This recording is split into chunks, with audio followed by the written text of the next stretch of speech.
Thank you, Mr. Chairman.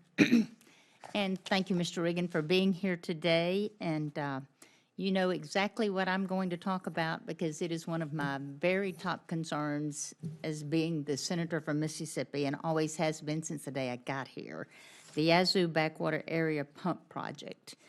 And, you know, it's a concern to me, but it's definitely a concern to the Mississippi Delta. The November 17th, 2021 letter from the EPA Office of Water, the U.S. Army Corps of Engineers, brought this long overdue congressionally authorized flood control project to a screeching halt, leaving thousands of Mississippians without hope of decent flood control and more than $10 million in taxpayer money totally just flushed down the drain. Mr. Administrator, I cannot begin to express my frustration and disappointment by your agency's decisions, which was, by all accounts, an abuse of the EPA's authority under the Clean Water Act. And to my colleagues on this committee, this may be a Mississippi issue today, but make no mistake, the same abuse of authority may end up in your backyard tomorrow. Mr. Administrator, you and other administration officials, including the White House Council on Environmental Quality, profess that the Yazoo backwater pumps are a priority and that you're actively looking for a solution. And talk about an environmental injustice. This is a true minority community who live in true poverty. They cannot afford homeowners insurance. And you heard a testimony, I think, of Mr. Anderson Jones that talked about an elderly man that talked about his senior class party that he went to with mud on his pants because he had to wade through the water. And he said, my grandchildren are wading through those same waters. I will never forget that man's testimony. What is the status of that process, and are you involving local stakeholders? Are the congressionally authorized pumps an option under this administration, and if not, why not? Well, thank you for that question, and also thank you and the delegation for the invitation to host me in Mississippi and Vicksburg and actually see it firsthand. That was really helpful.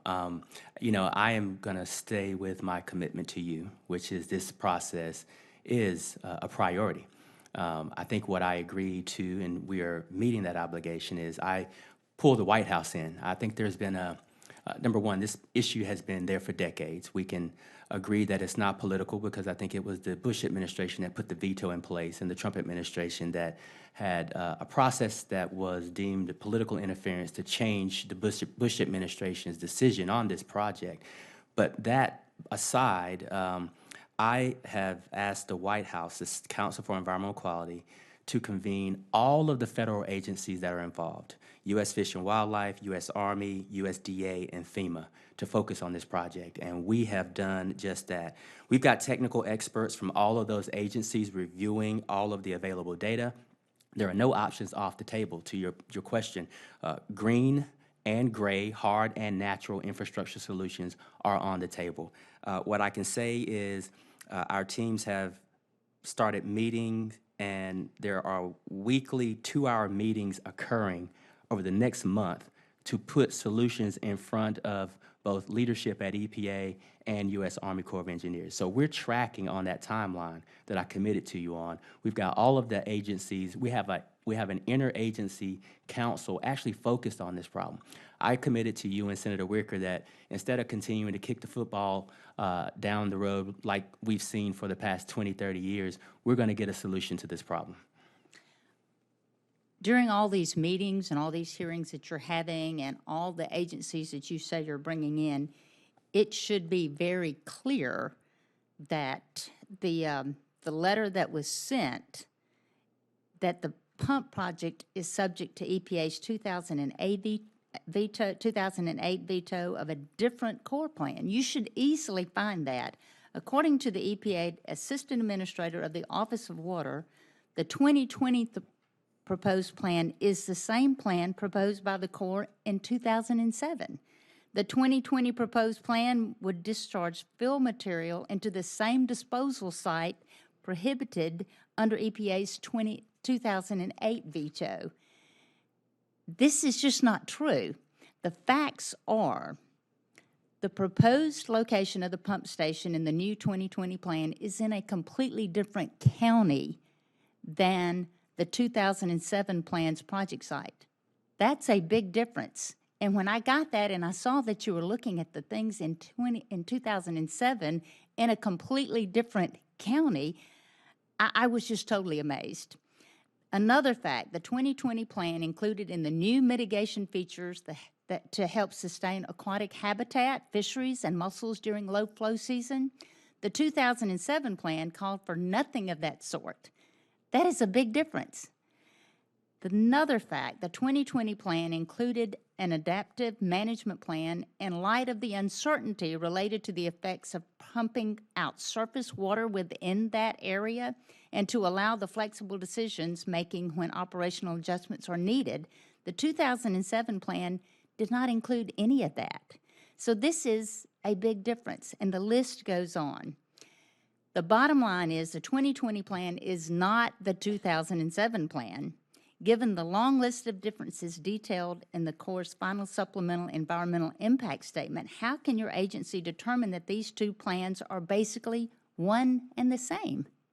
I think that, the experts, I think we can agree that this issue has been going on since 1940 or 50, and EPA and Army Corps and Fish and Wildlife, these agencies have been having this discussion for 50 years and placing the blame in different categories. But it's time to straighten it out. It is, which is why I am proud to say that for the first time in 50 or 60 years, I got the White House to convene an interagency council to pull all these agencies together so that staff can't hide, people can't hide. We're going to take a look, we're going to do the analysis, and we're going to come up with a solution. And I feel very good about the process that we have underway because it's never been done before. And what you're going to find with the proposed solutions is, for the first time in decades, you're going to see a U.S. EPA, a USDA, you're going to see an Army Corps and a U.S. Fish and Wildlife in the same administration stop bickering and agree on what we believe to be a legally sound and engineering durable solution to the Yazoo pump issue. The other thing that we're going to also do, because you raised environmental justice, is Army Corps' evaluation of the Yazoo pumps project has never done an evaluation on EJ, never provided any data to support that. We're going to do that this time around. So we want to button this thing up. I want to button this thing up, probably not as much as you do, but I want to button this thing up because it's the right thing to do, and I believe we can get it done. Well, if you look at the facts and the science, you can get it done. And I'm just asking that all of this is cleared up, because this is information coming from your office that needs to be cleared up. And I truly appreciate you trying to find this solution. And it's been a long time coming, and I just hope that this is a quick resolution to this and that it's not 2 or 3 more years down the road, because these people in the Mississippi Delta need your help. And it did come to a screeching halt after it was congressionally approved. So I think you've got a lot of explaining to do. I think you've got a lot of corrections to make, and I truly appreciate your efforts in this. Well, thank you, and I agree with you. 50, 60, 40 years, however many years is way too long, and this is a priority for me, and we want to find a solution. Thank you very much. Thank you, Senator.